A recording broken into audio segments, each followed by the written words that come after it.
Baiklah, hari ini kita akan mempelajari topik yang baru, tetapi masih bersangkut paut dengan topik kita minggu sebelumnya. Nah, sebelum kita masuk ke pembelajaran kita pada pagi hari ini, pada sore hari ini, Ibu mau bertanya dulu nih, siapa di sini yang tinggal di pedesaan? Saya, Bu. Ada? Banyak ya. Siapa yang tinggal di perkotaan? Saya, Bu. Oke. Sekarang coba kalian ingat lagi. Di tempat tinggal kalian ada tidak perilaku yang melanggar hak orang lain? Ada. Yang di pedesaan siapa? Tadi? Saya, Bu. Yang di pedesaan maksudnya apa tuh perilaku yang melanggar hak? Berbuang sampah tidak pada tempatnya, Bu. Di mana tuh biasanya? Dilakukan di tempat di pengadilan Bu. Seharusnya kan nggak boleh, jadi dibuang di situ, Bu. Oke, gitu ya. Ada yang lain yang di pedesaan? Ada. Nih, bagaimana di pedesaannya? Ada yang ambil tempat saya, Bu. Oh, oke. Ada kebucukannya di pedesaan. Gitu ya. Jadi kalau di desa itu biasanya sering tuh kebun-kebunnya itu udah lama kita tunggu siang malam, ternyata paginya hilang. Entah itu durian, manggis, cabai, tiba-tiba hilang ya. Sekarang perkotaan lagi. Siapa yang di perkotaan tadi? Apa tuh contoh perilakunya? Misalkan orang kondangan ya, Bu, terus akses jalannya tuh tertutup, jadi kan Terlalu besar ya, lebih kaya ya. Ya, jadi besar tuh ya. Kalau di kota-kota tuh mereka ngambil bahu jalan sama jalannya juga ya. Ada lagi yang di perkotaan? Ada lagi? Di pedesaan semua? Oke, baiklah. Jadi yang kita bahas tadi barusan adalah contoh-contoh perilaku pelanggaran hak di desa dan di kota, dan itu pula yang akan menjadi topik pembahasan kita pada hari ini. Nah, sebelumnya Ibu akan menjelaskan dulu apa sih yang akan kita pelajari, kenapa kita pelajari. Hari ini kita akan membahas tentang solusinya, bagaimana caranya agar perilaku ini dapat teratasi dan bagaimana caranya perilaku ini dapat kita cegah. Nah, karena lebih baik mencegah daripada mengobati. Oke, mengobati. Oke, baiklah. Ibu akan memperlihatkan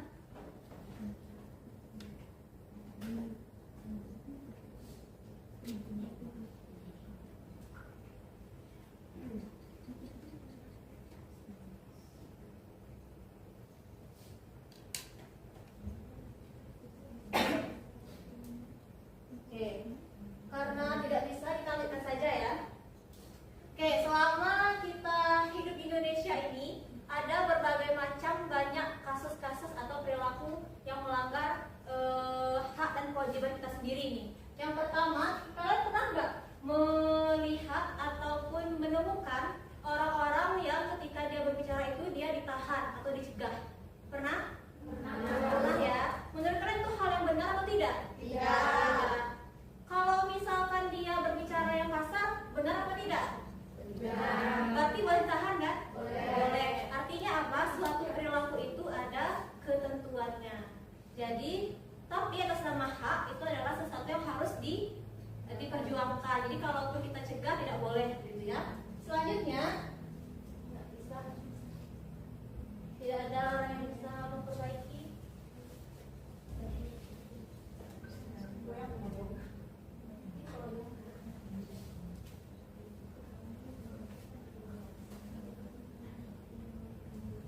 Lanjutkan saja ya.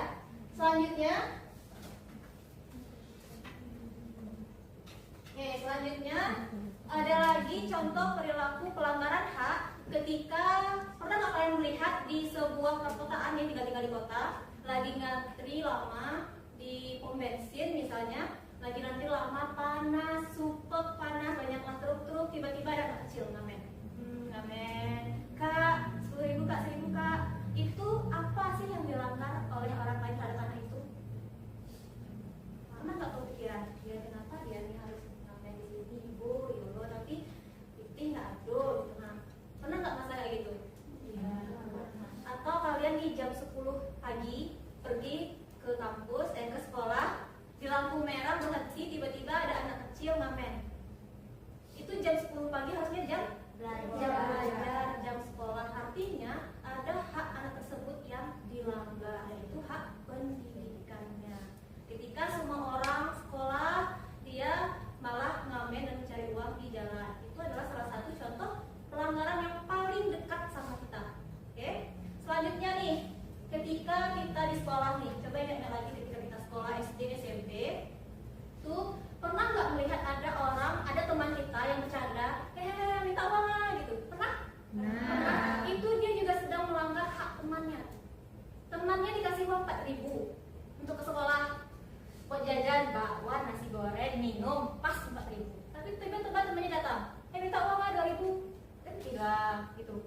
itu dia udah melanggar hak temannya itu bisa dikategorikan sebagai bullying, awal mula bullying gitu ya, walaupun hanya sekedar bercanda saja.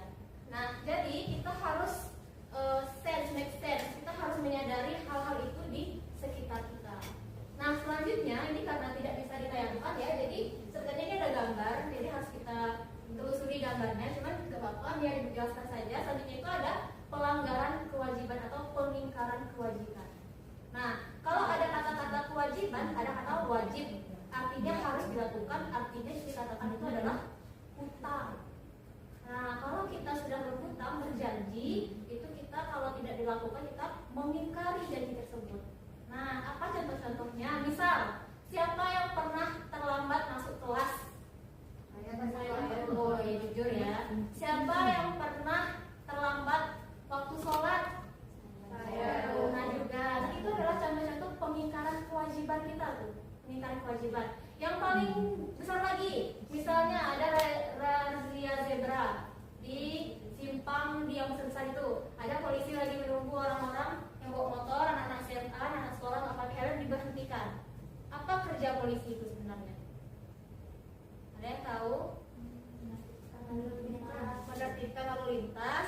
Kalau misalkan ada yang nggak pakai helm, diberhentikan, dikasih surat tilang, itu kenapa? Melanggar. Apa yang dilanggarnya? Peraturan ya. Ada peraturan, artinya dia wajib memakai helm, punya SIM, spion 2, nggak ada yang dimodifikasi, knalpot, tak tek. Nah gitu. Artinya kalau ada satu itu yang dilanggar, artinya dia sudah mengingkari kewajibannya. Makanya polisi punya hak, walaupun tidak ada jadwal razia zebra itu, dia punya hak untuk memberhentikan kita. Paham ya? Paham. Oke. Selanjutnya kita akan masuk ke, kalian udah tahu nih, ada pelanggaran hak, ada pengingkaran kewajiban. Pernah nggak kalian terpikir kenapa ya terjadi? Nah, saya telat masuk kelas. Kenapa saya telat? Apakah saya main HP bangun tidur? Apakah saya mandi 2 jam? Apakah saya di jalan itu bawa motor 20 km per jam? Ada penyebabnya ya? Atau ada pengingkaran hak pada orang lain, membuang sampah di sungai, itu kalau di desa-desa tuh. Jadi di irigasinya tuh sampah semuanya tuh. Ada penyebabnya, nggak pernah kalian terpikirkan kenapa ya orang itu buang sampah di sungai? Apakah dia tidak punya tempat sampah? Siapa yang salah? Apakah wali kota? Apakah bupati? Atau gubernur nggak punya tempat sampah? Itu pernah? Pernah ya. Jadi penyebabnya ini ada banyak. Ada dari diri kita, lingkungan kita, dan lebih besar lagi lingkungan negara kita. Nah, itu lagi yang ingat ya. Yang pertama dari diri kita, kesadaran kita kurang. Kita tahu masuk jam 7, kita datang jam 7.30, kurang sadar, ya. Entah karena belum makan, entah karena kurang aqua, kurang minum di rumah, entah karena kurang minyak, jadi mati waktu tengah jalan. Nggak tahu, pokoknya dari diri kita itu kurang kesadaran. Selanjutnya lebih besar lagi lingkungan kita. Nah, kayak temannya, nggak kalah, kawan kalambe, itu nggak kalah kalambe tuh, ada kawan. Atau lagi tergesa-gesa naik tangga, ketemu kawan, kalambe, senang dia, karena punya teman. Itu adalah sebuah pengingkaran kewajiban tuh. Apa penyebabnya? Lingkungan tadi, lingkungan paling dekat kita tuh, teman. Nah, sekarang yang lebih besar lagi negara kita. Pertama, aparat polisi misalnya, bikin SIM, money. Bikin apa lagi? Money, semuanya money sekarang. Jadi itu tuh memperlicin pergerakan kita menuju ke arah-arah yang kita inginkan gitu ya. Itu yang lebih besar lagi. Terus yang lebih besarnya lagi negara kita, hukumnya kurang ketat, atau hukumnya ketat tapi penerapannya kurang ketat. Oke? Jadi ada 3 ya, diri sendiri, lingkungan sekitar, dan lingkungan negara. Paham ya? Paham. Oke. Karena sekarang udah hampir sore, terus mata kalian udah makin melayu-layu, sayu-sayu. Nah, sekarang kita coba memperkuat lagi energi positif dengan cara ice breaking dulu sebentar. Perhatikan ke depan, karena kita semuanya perempuan, gak ada laki-laki, jadi kita akan sedikit menari-nari. Oke? Jadi namanya adalah Maria menari di atas menara. Tahu nggak? Oh tahu. Kalau ada yang tahu berarti bisa tahu Bu. Coba kita lihat ya. Judul Ibu ya. Maria menari di atas menara. Maria menari di atas menara. Lagi. Maria menari. Oke, di atas menara yang mana? Oke, saya coba ya. Coba dulu. Ada lagunya nih ternyata. Oke, 1, 2, 3. Maria menari di atas menara. Maria menari di atas menara. Oke, sekarang konsentrasi kita balik lagunya ya. Yang salah dihukum nggak ya? Dihukum ya. Oke, 1, 2, 3. Maria menari di atas menara. Menara Maria sedang menari. Maria menari di atas menara. Maria menara. Oke, belum fokus. Oke, sekali lagi ya. 1, 2, 3. Maria menari di atas menara. Di atas menara. Maria menari. Maria di atas menara. Maria menari di atas menara. Oke,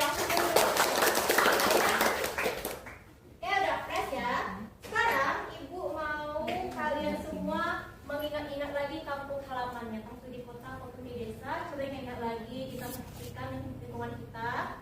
Kita lihat lagi apa kasus pelanggaran atau perilaku yang menyimpang dari hak dan kewajiban di rumah kita ya.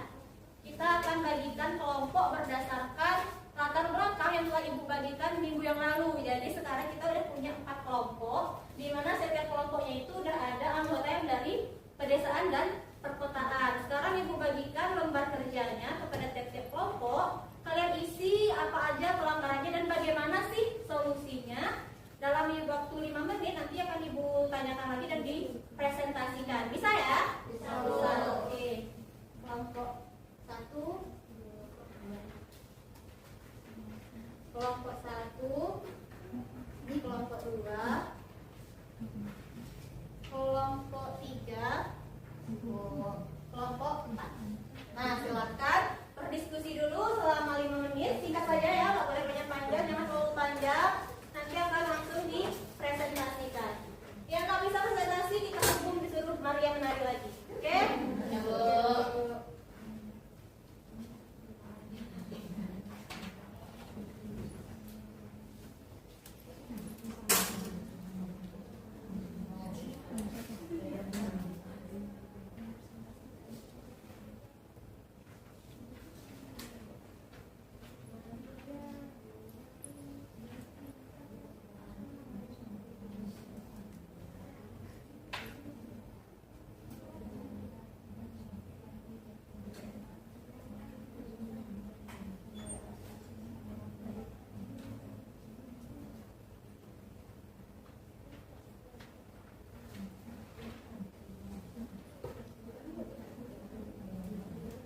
Ada yang mau bertanya?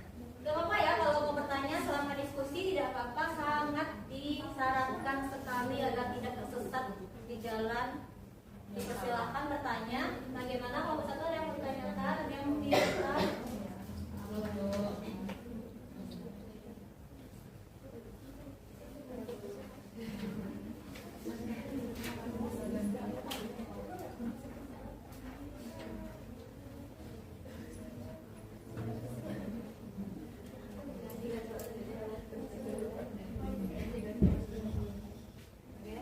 Nah ya, dari 5 menit ya.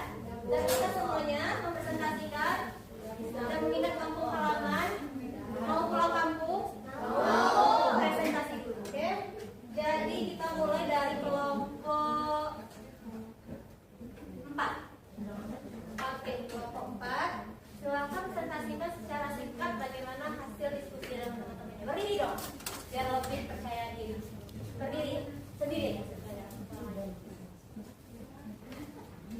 Menyenangkan, saya dari perangkat kelompok 4 ingin menjawab hasil diskusi kami. Jadi kalau dari perkotaan ada pengingkaran kewajibannya, yaitu tentang adanya pengabaian tanggung jawab yang dilakukan secara harusnya itu adanya perlindungan dan jaminan hak bagi masyarakatnya, tapi dilanggar oleh pemerintah terkait begitu. Nah, solusinya menurut kelompok kami itu harusnya adanya penegakan hukum yang harusnya lebih ketat begitu. Nah, sedangkan kalau udah di pedesaan adanya pelanggaran hak, salah satunya itu terkait keterbatasan akses layanan medis salah satunya. Seharusnya yang solusi yang kami sarankan gitu ya Bu, adanya dari pemerintah itu harusnya melakukan ke investasi yang berlanjut karena untuk memperbaiki kualitas di pedesaan itu. Oke, terima kasih kelompok 4. Yang hapus dulu kelompok 4-nya. Ada kelompok 2. Gue suka genap nih, atau kenapa ya? Kelompok 2 silahkan berdiri. Oke, silakan. Baik Ibu, izinkan kami mempresentasikan hasil diskusi kami. Menurut kelompok kami terkait dengan pelanggaran HAM, contohnya yaitu hilangnya budaya tradisional seperti seni musik, seni tari, akibat kurangnya ruang dan dukungan untuk menampilkan karya budaya di ruang publik yang ada di desa. Nah, solusinya menurut kelompok kami yaitu mendorong kegiatan seni budaya di ruang publik seperti adanya festival budaya, kemudian ada pelatihan seni budaya gitu. Kemudian untuk peningkatan kewajibannya seperti generasi muda enggan mempelajari seni tradisional, seni musik, seni tari gitu Bu. Sehingga warisan budaya yang ada itu perlahan-lahan menghilang gitu Bu. Dan solusi yang kami tawarkan dengan menyelenggarakan pelatihan seni secara gratis dan memberikan penghargaan terhadap pelaku seni tradisional yang menginspirasi. Oke, terima kasih. Apa lagi untuk kelompok 2? Lanjut kelompok 3. Kelompok 3 silakan berdiri. Baik Bu, terima kasih Bu. Baik, izinkan saya teman-teman perkenalkan nama saya Rahmiatiani dari kelompok 3 akan mempresentasikan hasil diskusi kami yaitu terkait dengan bagian perkotaan dari pelanggaran hak. Ya, pelanggaran hak yang dilakukan yaitu pencemaran udara akibat asap kendaraan atau pabrik, yang mana itu akan mengganggu hak warga sekitar untuk menerima lingkungan yang bersih dan sehat. Maka dari itu solusi yang kami diskusikan adalah mendorong penggunaan transportasi ramah lingkungan, meningkatkan pengawasan terhadap emisi kendaraan dan industri. Ya, sekian Bu, kembalikan pada Ibu. Oke, terima kasih. Aplaus lagi. Aku ini tentang aplausnya. Ujian ini berharga. Oke, kelompok 1 terakhir. Baik, terima kasih Bu. Saya Bu Kurniajala, perwakilan dari kelompok 1. Hasil diskusi kami mengenai pengingkaran kewajiban yang ada di perkotaan yaitu tingginya tingkat kriminalitas yang ada di perkotaan disebabkan karena di perkotaan itu banyak orang yang menganggur Bu. Jadi solusinya yaitu dengan membuat peraturan yang jelas tentang batasan-batasan apa saja yang boleh dilakukan dan juga membuka lapangan pekerjaan sebanyak-banyaknya. Lalu di pedesaan yaitu maraknya perkawinan di usia dini.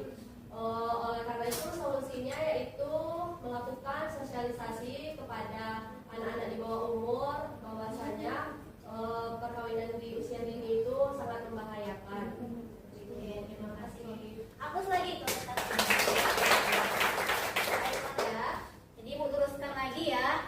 Jadi yang tinggal di perkotaan sudah bisa kan ngeh terhadap kondisi perkotaan kita itu bagaimana Indonesia ini rata-rata, dan di pedesaan pun sepertinya sudah mulai bisa menggambarkan bagaimana kondisi yang sebenarnya dari lingkungan kita ya. Nah, untuk perkotaan sendiri itu karena aksesnya cepat, semuanya cepat, instan, jadi kebanyakan orang di perkotaan itu individualis. Mereka merasa tidak membutuhkan bantuan orang lain. Makanya seperti tadi itu, budayanya hilang, gak peduli orang lain tidak mempunyai budaya yang baik, gak peduli orang lain kena maling, dia yang butuh, saya butuh motor harus dijual, itu maling punya orang gitu ya. Kalau di pedesaan meskipun kekeluargaannya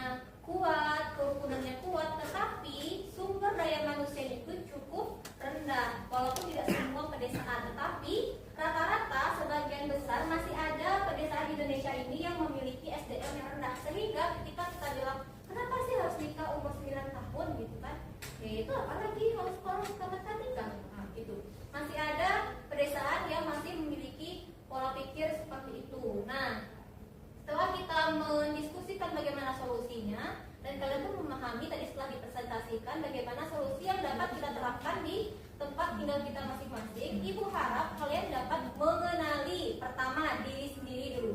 Jangan sampai kita bilang, jangan bawa sampah, kita bawa sampah, gitu ya. Kenali diri dulu. Kita kenali lagi tadi apa tadi penyebabnya tadi dari diri sendiri dulu. Nah, ada kelalaian diri sendiri itu ada kelalaian. Sampailah kita ke rendahnya kesadaran berbangsa tadi sampai ke lingkup yang lebih besar. Jadi untuk kita menangani atau memberikan solusi, kalian harus mengenali diri sendiri dulu, kenali lingkungan kita dulu, betul atau tidak, baru kita bisa mengenali lingkungan yang lebih besar, gitu ya. Jadi misalkan nih tinggal di perkotaan di RT 1 misalnya, saya tinggal di kota, saya mau mengubah kota Padang menjadi kota terbersih di dunia. Bisa, tapi tidak akan bisa dimulai langsung kota Padangnya. Diri kita dulu, lingkungan kita dulu, baru lingkungan yang lebih besar. Begitu juga dengan masalah yang lainnya. Paham ya? Paham? Oke, baiklah. Dari penjelasan ibu tadi dan hasil diskusi kita serta hasil presentasi kita, ada tidak yang bisa menjelaskan apa sih yang saya dapatkan setelah mempelajari ini? Ada yang berani? Ya, Bu. Oke, namanya siapa? Rahmi, Bu. Oke, Rahmi silahkan. Oke, dari pembelajaran kita pada hari ini saya mendapat pembelajaran yaitu tentang apa saja pelanggaran hak dan pengingkaran kewajiban yang terjadi baik itu di perkotaan maupun pedesaan, dan apa saja faktor penyebab hal itu bisa terjadi dan apa saja solusi yang bisa diberikan. Yang sekian, Bu. Oke, ada yang lain? Ada yang lain? Tidak? Kelompok 1? Ada? Kelompok 2? Kelompok 4? Kurang lebih sama ya sama yang disampaikan Rahmi. Oke, baiklah. Jadi setelah kita selain menjelaskan tadi bagaimana kasus pelanggarannya, bagaimana penyebabnya, dan bagaimana kita mencari solusinya, ibu harap kalian dapat menerapkan solusi tersebut dan bisa kalian mulai dari diri kalian sendiri. Bisa ya? Bisa. Oke, baiklah. Karena sebelum ibu menutup pembelajaran hari ini, apakah ada yang tidak hadir hari ini? Hadir. Oke, baiklah. Ada yang kurang enak badan, pusing, sakit kepala, atau mungkin tadi pas mulai pembelajaran sakit kepala, sekarang udah enak? Oh, nggak ada. Oke, baiklah. Jadi semuanya sehat-sehat semua ya. Ambil hal positif saja. Ambil hal positif saja, resapi, masukkan ke dalam pikiran kita dan ditanamkan dan diterapkan. Hal negatifnya buang jauh-jauh, oke? Buang jauh-jauh, jangan ingat-ingat lagi hal negatifnya, tetap ingat yang positifnya. Bisa ya? Bisa. Kalau bisa, ibu yakin kalian akan bersemangat untuk bertemu minggu depannya lagi. Karena minggu depan kita akan membahas tentang materi kebebasan berpendapat di era globalisasi, yaitu media sosial. Nah, kita akan membahas di IG, Instagram, YouTube, Twitter, dan lain-lain. Seru kayaknya ya? Bisa kita main sosmed bentar itu kan? Oke, baiklah. Mungkin hari ini sekian yang dapat ibu sampaikan. Meskipun kita terkendala sarana prasarana ya, tapi kita bisa belajar dengan semangat dan baik. Terima kasih semuanya